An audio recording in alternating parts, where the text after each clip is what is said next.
I have a weird story about an ex-girlfriend that was absolutely crazy, but I didn't know that she was crazy until a while after we broke up.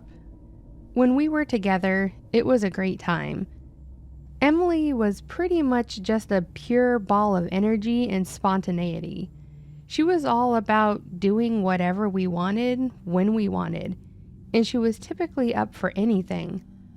I love that about her. And I would say that the 3 years that we were together were some of the best times of my life. I learned a lot about who I am. I had a lot of great times and it was fun as hell, but all good things have to come to an end. While we were both happy with each other and I thought we were going to get married, she ended up breaking up with me because she didn't want to be held down. She took my optimism of getting married to her and having a family as me attempting to get her to settle down and dull her shine. I never meant for it to be like that, and I wanted to be with her, but if she wasn't willing to plan for the future and she wasn't willing to calm down some, then it wasn't going to work.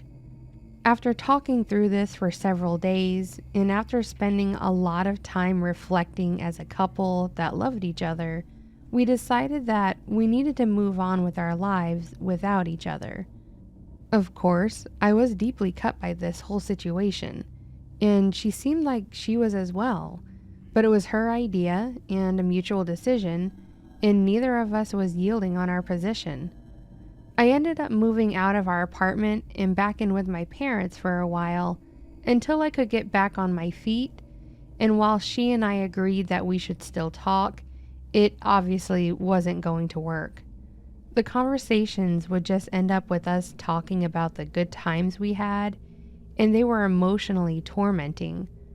I think we both hated how it felt, and we pretty much went no contact with each other. We stopped calling each other, and the texting was minimal, until after a few months, we had basically just moved on completely. By the time that this story actually happened, we had been split up for almost 7 months, and I was at a point where I was ready to move on and start looking to see if I could find someone else to spend my time with. After hanging out with a few friends and spending some time with a couple of the guys in my circle, I ended up meeting Mariah. Mariah was one of the most attractive ladies I had ever met, and she and I hit it off right away. We spent the entire night that we met getting to know each other, and we agreed to meet up again in about a week and have a formal date. I was ecstatic and a bit nervous for obvious reasons. I will say that my excitement kind of made me a bit blind, specifically to the fact that Emily texting me as soon as I got home that evening should have been something that was a bit strange. As soon as I got home, I got a message from her that just basically said, "How are you doing?"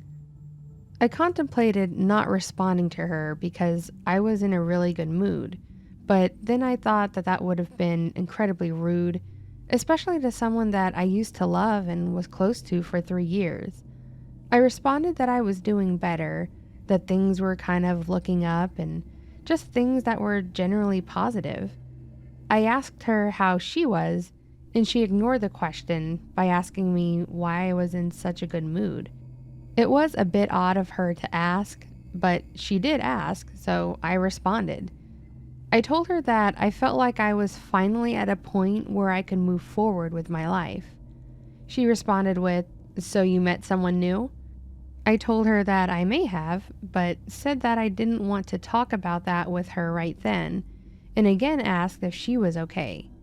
She just responded with, "Don't worry about me. I'll leave you alone. I'm glad you're happy, Jason." I wasn't in the mood to deal with this, so I just locked my phone and kept on looking forward to the next week. The day of our date finally came along. Mariah and I had been talking pretty much daily, and it was pretty clear that this was going to be the start of something serious. We met at the place where we were going to have our dinner, and the entire night was perfect. She was exactly what I was looking for. We had the same interests, the same future plans, and based on our conversations, we had pretty much agreed to skip the dating part of things and just move straight into a relationship, which sounds really dumb, but it honestly felt right.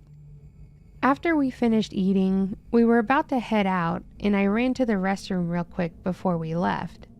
Then we stepped out of the restaurant, and we were saying our goodbyes, and right before we both left, I realized that I had left my watch on the sink in the restroom. I told her that she could go and I would call her when I got home, so she didn't have to wait, but she said she was okay with waiting for me outside. I ran back in and went straight for the restroom, and thankfully the watch was still on the sink. I grabbed it and made my way back out, and as soon as I stepped to the front door, what I saw horrified me. Right outside the restaurant, just off to the side of the front door, Emily was on top of Mariah and was beating her senseless. I immediately ran out the door and more or less tackled Emily off of Mariah, and then went to get Mariah up from the ground. She was a mess. Her clothes were messed up, her face was bloodied, and she was very clearly confused. As soon as I started helping her, Emily started screaming about how I was hers and that I needed to come back to her. At this point, I lost it. I started yelling about how we broke up 7 months ago, about how we had agreed not to be together, and she started talking about how she was wrong and that she knew I loved her and that she wanted to be with me for the rest of her life. She then started screaming about how she was pregnant and that it was mine, which was pretty clearly a lie. We had been split up for 7 months. If she was pregnant with my kid, she would have been showing. Thankfully, around this time, the cops finally showed up. It was explained to them by the people that saw it happen that Emily had literally been waiting outside, and as soon as I walked away, she jumped Mariah. She attacked her when she wasn't paying attention and was just beating the hell out of her. Then, after a few moments, I came out and broke it up. After a few people told the cops the same thing, and the restaurant showed the officers the footage from the cameras the restaurant had, Emily ended up in cuffs. The whole time they were dragging her away, she was screaming about how much she needed me and loved me, and how she knew we were meant to be together, and then changed to this was my fault and I needed to bail her out, basically showing the world that she was crazy. I ended up going with Mariah to the hospital because her head hit the concrete pretty hard when Emily jumped her. It was one hell of a conversation when I had to explain to her who Emily was, made even more awkward when I mentioned that us breaking up was her idea because she didn't want to be held back. Thankfully, Mariah thought the whole thing was hilarious, and despite the stitches she ended up with, it made the night even better. In Emily's attempt to hurt Mariah and get her to not want to be with me, she actually brought us closer. Mariah and I ended up actually getting married, and we've been together ever since. And all Emily ended up doing was catching a battery charge and giving us one hell of a first date story.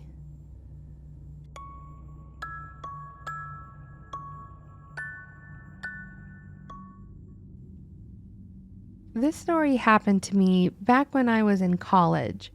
I would have been around 21, I believe, which means that it would have been around 2010.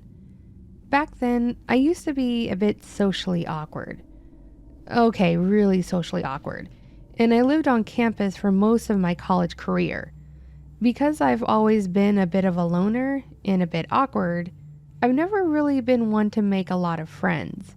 And until that point, I had only ever had one boyfriend in high school, and we just kind of decided to go our separate ways after dating for half a year.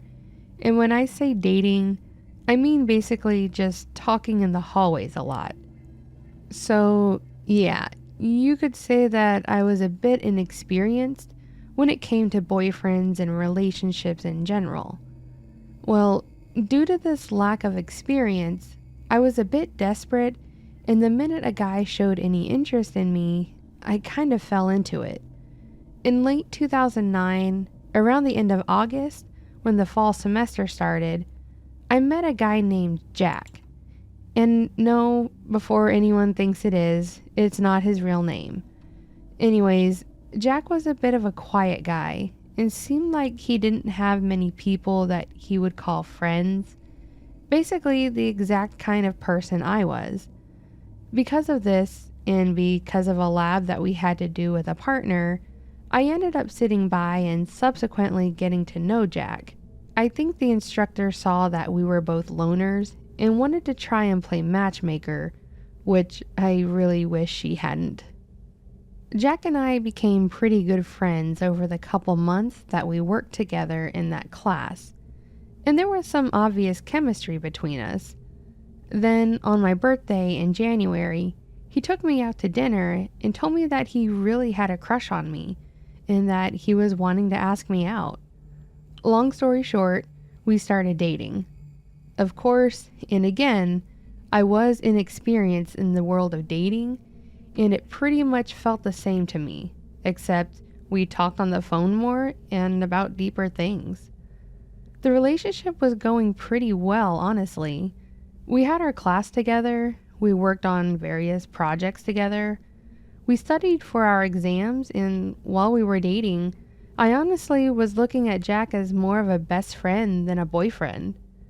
Obviously, I know now that it was likely that I didn't actually have feelings for him, but back then, I just kind of thought this was what being in a relationship was for people in college. I mean, sure, others would go to parties, go drinking, clubbing, or whatever, but that just wasn't who we were. We were the loner nerds, and I think I really just enjoyed having a fellow loner to talk to and spend time with. He treated me fine for the most part. We rarely got into arguments, and I was happy. Obviously, this wouldn't be a story about a crazy ex if things didn't start to go sour. And they did start to sour. We got together in January of 2010, and I think this all started around Valentine's Day. In fact, it was Valentine's Day that started to set this whole thing into motion. Something to note about me, I am a bit of a prude. I do not like my body. I didn't like my body then, and I've just never really been into things that people think are sexy.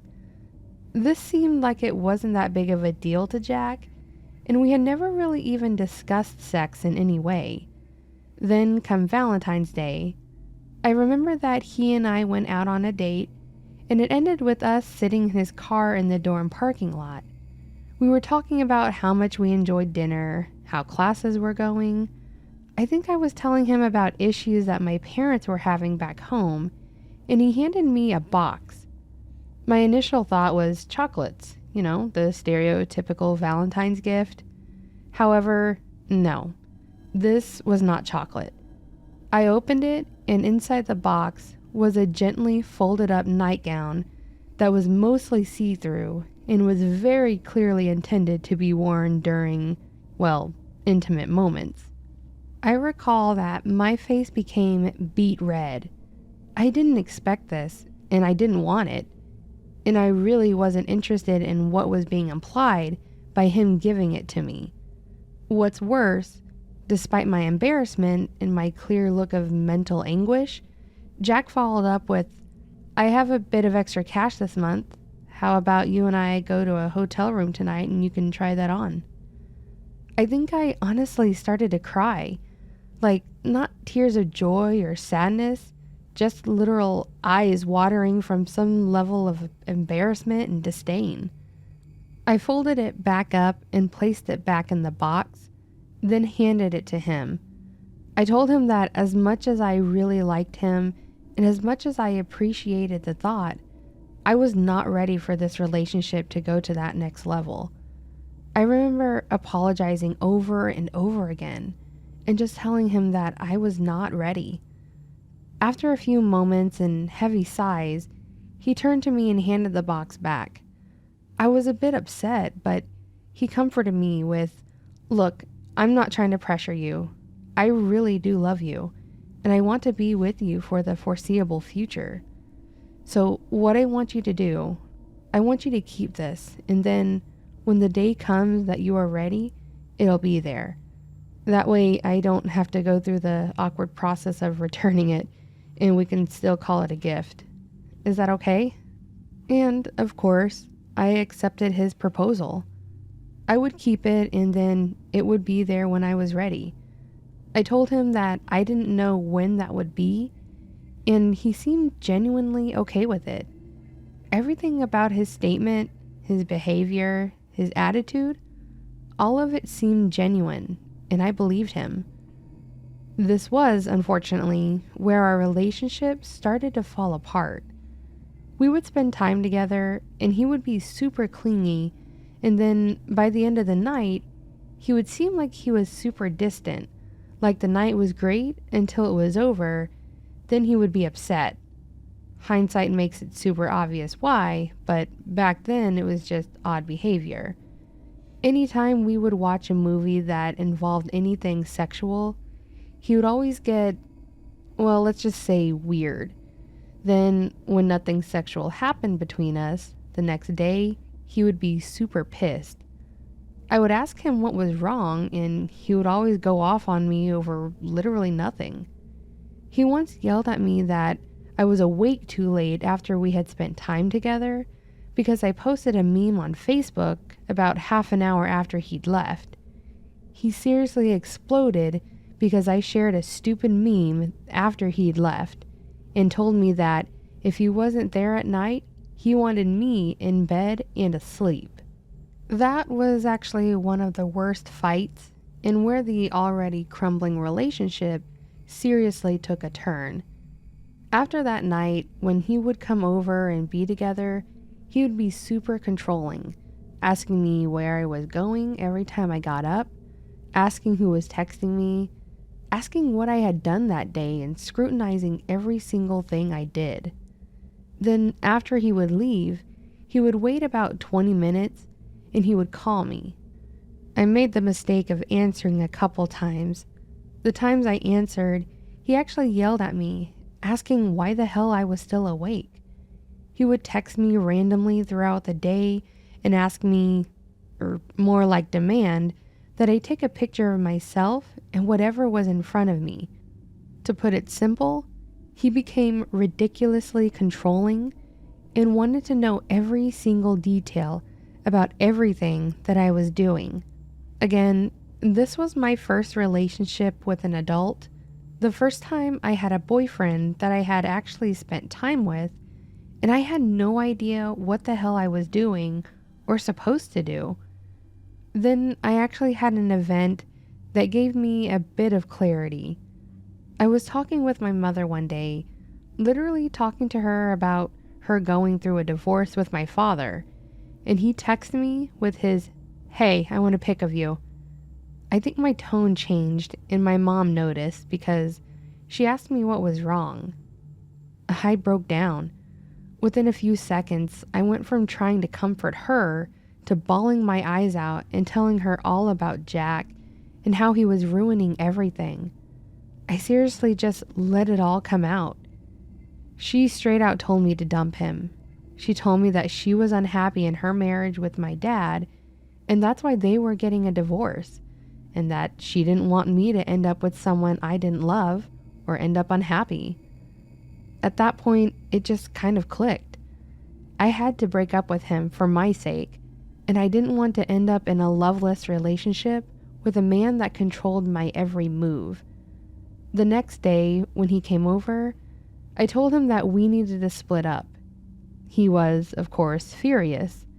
He started in with anger, then started threatening to hurt himself, and then he started calling me every expletive that he could think of. Obviously, this hurt, but I let him finish it up and then explained to him that I needed some time alone because of my parents getting a divorce and that the stress of my family breaking up was getting to me. Yes, this was a lie, but it was the best I had.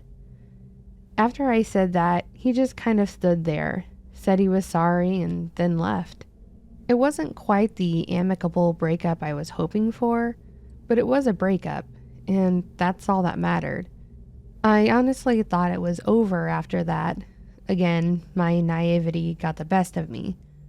What I didn't expect was the barrage of calls and texts that followed.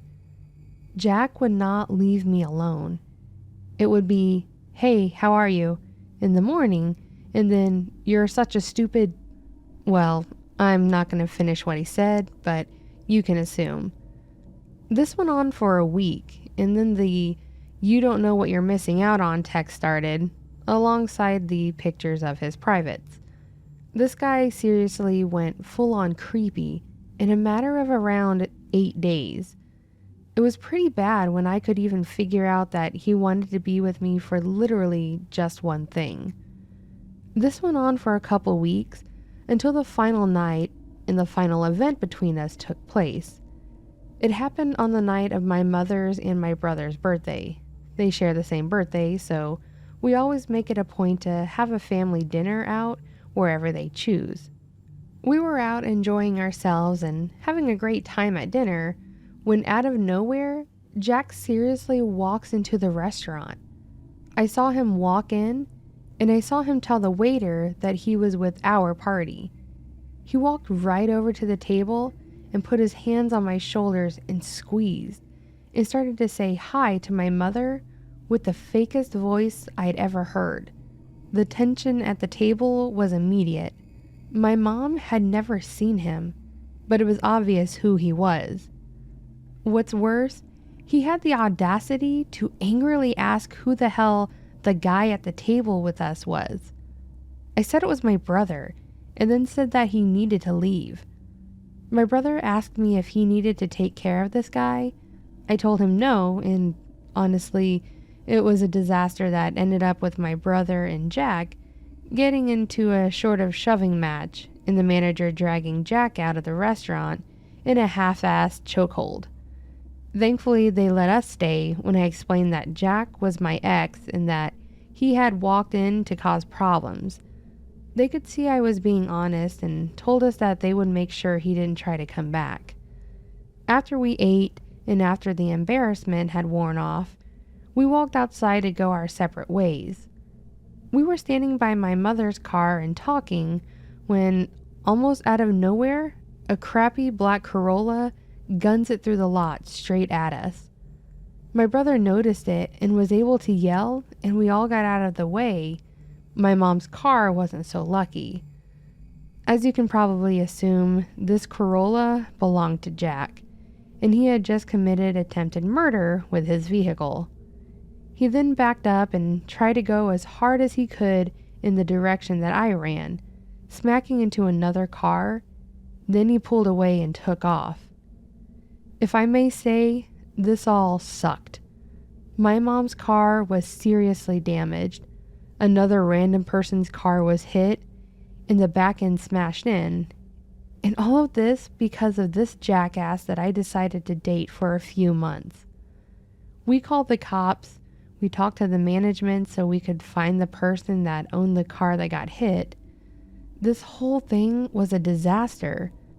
I explained to the police everything that I had gone through with this guy. I told them all the things he'd sent me, and they said they would be on the lookout for him, but at this point had to consider this a hit and run. That night, my brother and I actually stayed at my mom's place. I was not going back somewhere where he would have access to me. About an hour or two after we had gotten back to my mom's place, Jack actually called me. I was enraged, so I answered. I asked him what the hell was wrong with him, and probably had a few other choice words. This sick POS seriously responded with, "I just want you to know that I have never been as aroused as I was when I tried to kill you." Seeing the terrified look on your face turned me on more than anything, and I can't wait to see that look on your face in class tomorrow. Then hung up. Needless to say, I immediately called the police and informed them of what he had said. They updated the information and considered his "in class tomorrow" comment a clear and present threat of danger, which apparently accusing someone of attempted vehicular homicide isn't. The story pretty much ends here with Jack being arrested, expelled, charged with several different things, and thrown in prison for a few years. This was about 11 years ago, and I know for a fact that he's out now, but thankfully he hasn't reached out to me or attempted to contact me in any way. I'm not going to lie, he is the one person that seriously scares the hell out of me, mostly because he went from nice guy to attempted murder within a couple weeks because I wouldn't sleep with him. So Jack, the worst boyfriend that I had ever had, and the man I wish I had never met in college, let's never meet again. And also, screw you for wrecking my mom's car like that. She seriously loved her Yaris and hasn't found one in that color blue since.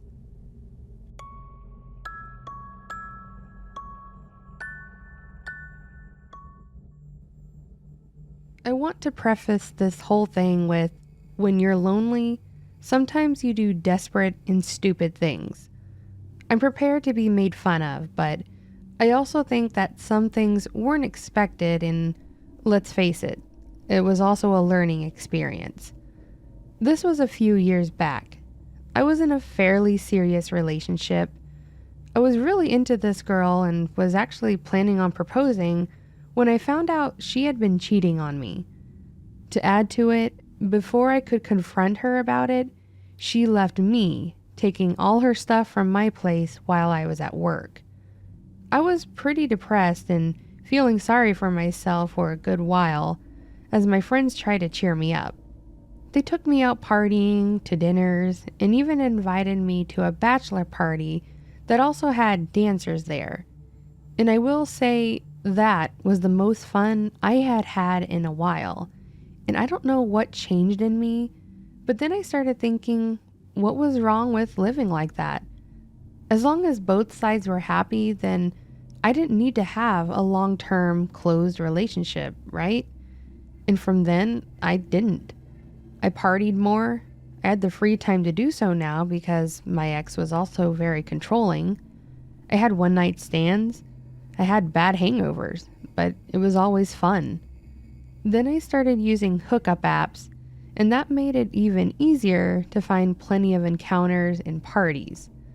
That's what led me here. So I matched with someone and we started talking for a bit. I looked at her profile and noticed that not only did she describe herself and what she was into, she gave very specific details on her perfect guy. That included long golden hair, blue to gray eyes, no shorter than 6 feet, and willing to do anything for her. So the description seemed to fit me to a T, at least the physical side of it, but maybe not so much the second part. Again, my profile did say I wasn't looking for serious relationships, so I always get a bit hesitant when they start asking about that stuff or going out on a date. However, in this case, she said she did understand my situation and was down for it too, but said she still wanted to hang out first and promised it would be worth my time. I thought, why not then, and we scheduled a time for that Friday. We met up at a local bar and grill and had drinks and wings. No fancy dinner or anything like that, so I was already starting to loosen up. After a few drinks, we started talking about ourselves, normal things like what we did for work, what we like to do for fun, things like that. And then she started asking weird questions. She asked me if I was religious or believed in any higher beings. Then, hard left, she asked me if I liked horror movies. She also asked me if I was good with blood and gore and what was my blood type? Just weird questions. Again, I was already feeling good and a bit tipsy, so I answered them the best I could. After a few, she excused herself to the restroom and came back, asking me if I wanted to come back to her place. I agreed and followed her there in my car. When we walked in, There were two more girls that looked about the same age as my date, sitting on the couch watching TV. When we walk in, though, they both immediately look over at me, smiling. My date introduced me to them as her sisters, and they offered me a seat on the couch. I could see where this was going fairly quickly as they offered me drinks, and the four of us sat around talking and flirting. However, I was getting pretty wasted as my head felt like it was spinning, more so than usual. However, the girls were still having fun, and my date was starting to usher me to her room. We started walking back there, and as I laid on the bed, she turned out the lights. I laid there in the dark as I started hearing her giggle and crawling into the bed, and as she got to my torso, I felt a very sharp pain in my left shoulder. It was the worst pain I ever felt, and combining that with being intoxicated, I didn't know what to do or how to process any of this. I started trying to get up, but she was trying to hold me down. Thankfully, I was still able to overpower her and get up. As I got to the door and opened it, the two other girls were standing right there and looked just as shocked. I started explaining to them what happened, and that's when I noticed there was a knife in my shoulder. However, they were not there to help me, but to help their sister. They tried to stop me from leaving, saying crazy crap about being a gift to their father. I will say I pushed one to the ground and the other one tried to get her sister up. Within this time, I pulled the knife out of my shoulder as she wasn't strong enough for it to go in too far and was swinging it around towards them. They managed to stay where they were as I ran out of that house. I ran as fast as I could to the house across from them, banging on the door, entirely unaware of what time it was. Thankfully, a confused old man answered, and before he could think, I rushed into his house asking for a phone. I'm sure he must have seen all the blood and quickly took off in another room. I could hear him talking to someone and then asking for my name, but I had passed out at that point. The next thing I remember was waking up in a hospital with a cop asking me what the hell happened.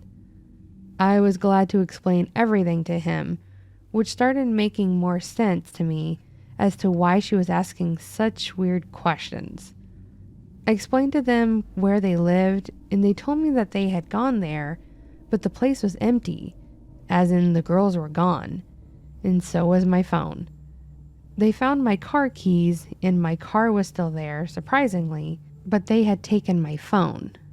I did file a police report, of course, but as far as I know, they still have not found those girls.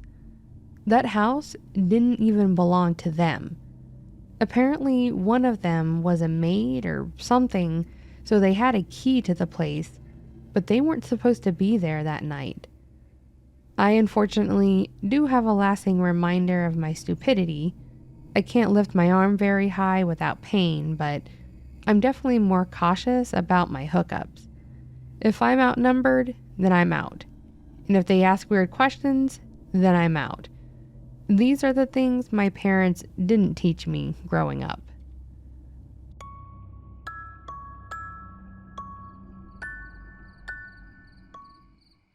So that, my friends, was a collection of scary dating stories. Luckily, I've been with my husband for over 15 years now, so we're a little past the dating point. We just go and get some discount chocolates and we're happy. So I hope you guys enjoyed that video, and hopefully you don't have experiences like that. And if you did enjoy that, feel free to give it a like down below and leave me a comment with your thoughts or maybe your experience. I have not brought that up in one of my outros yet. If you haven't noticed, I do have a website where you can also submit your story if you would like to hear it featured on my channel. And lastly, don't forget to subscribe if you haven't yet so you can hear more content like this. In the meantime, I hope you all have a great rest of your week, and until next time, take care.